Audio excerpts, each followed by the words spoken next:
24 de maio.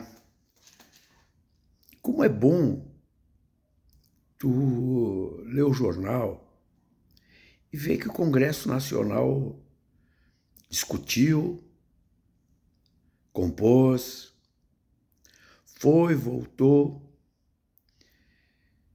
e apreciou a nova matriz fiscal brasileira. Não falo nem no número de votos, que foi expressivo.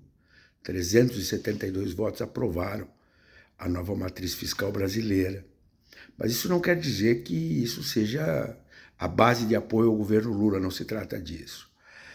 Se trata, sim, de ver o Congresso Nacional aprovando um tema de interesse do Brasil. É bom acordar de manhã e ver que o Congresso brasileiro não é Deltan Dallagnol, não é Ricardo Salles, não é Tenente Coronel Zucco. Essa cloaca que por muito tempo ainda vai encher o saco do Brasil e dos brasileiros. Tomara que seja assim. Agora vem a reforma tributária, tão indispensável. Mas parece que no Congresso Nacional se forma uma determinada maioria que entende que o Brasil precisa dar passos bastante importantes para se reestruturar. Como é bom tu acordar de manhã e não escutar aquelas asneiras do Bolsonaro no cercadinho, aquelas agressões gratuitas a jornalistas, às mulheres, aos negros, aos brasileiros, aos mortos. Lembram-se como é que era? Mas a mídia era pautada pelo cercadinho, a grande mídia. Hoje, se tu procurar oposição no Brasil, o que tu vai encontrar é o que se viu ontem, por exemplo, na sessão da CPI do MST. A oposição é aquilo. É berreiro, gritaria, mentiras, etc, etc. Ainda bem que o Congresso Nacional dá mostras de que o Brasil pode passar por ali sim, pela política, pela boa política, aquela que discute os nossos futuros. Lógico, tu abre a Folha de São Paulo e lê uma entrevista do Dallagnol que dá vontade de vomitar. Segundo o Dallagnol, o Tribunal Superior Eleitoral, pela sua unanimidade, fez um esquemão coordenado pelo ministro do Superior Tribunal de Justiça, relator do caso, corregedor, Benedito, porque o Benedito fez um acordão com o Lula para que ele seja o indicado para o Supremo Tribunal Federal. Está lá a entrevista do cara. É uma vergonha. É uma vergonha.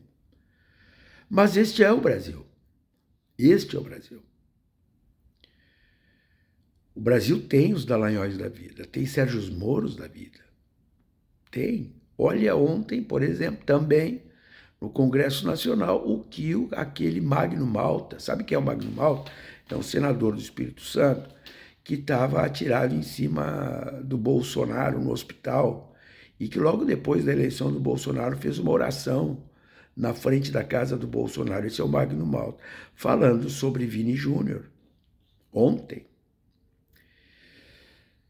ele disse que o Vini Júnior tinha que mostrar como ele era grande e entrar em campo com um leitão branco. É mole? O Congresso Nacional tem disso. O povo brasileiro tem disso. Mas, felizmente, existem momentos em que a gente retoma um pouco a esperança. Parece que ontem também, reunidos presidente da Câmara, presidente do Senado, ministro da Fazenda, o presidente do Banco Central, conversaram sobre a redução da taxa de juros no Brasil.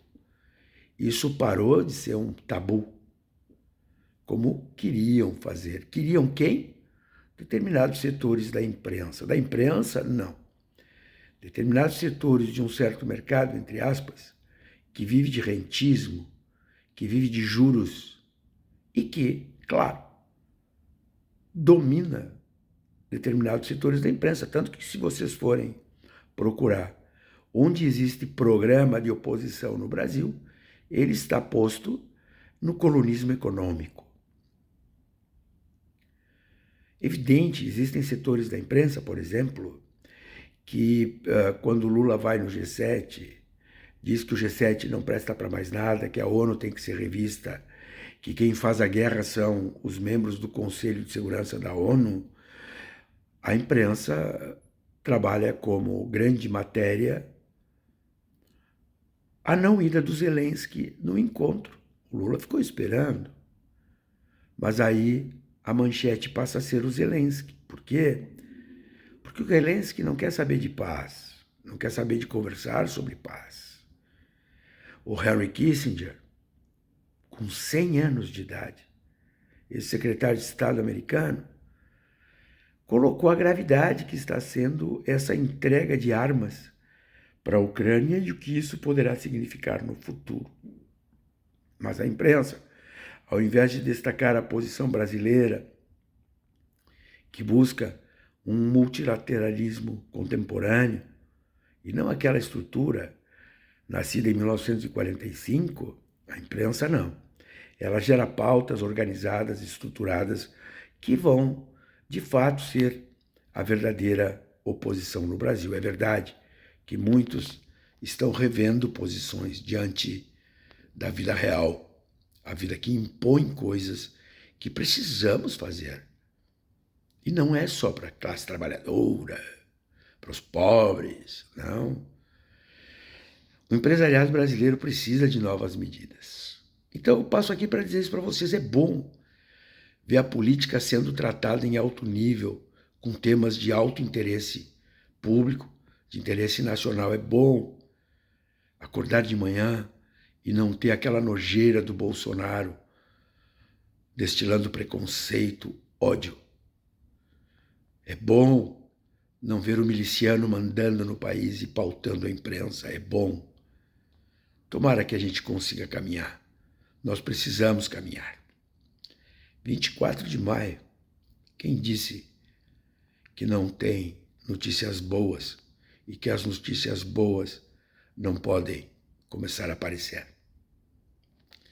Rolo? Ah, sim, tem um monte. A base de sustentação do governo é um rolo. Muita coisa tem ainda para andar. Mas eu acho que o governo está andando bem. Acho que o Brasil começa a andar bem. E quanto a Bolsonaro, bom, quanto a Bolsonaro é tudo jóia. Só jóia? Não. Tem mais rolo por trás disso tudo. E acreditem, eles vão aparecer também. Nada como um dia após o outro. Até mais.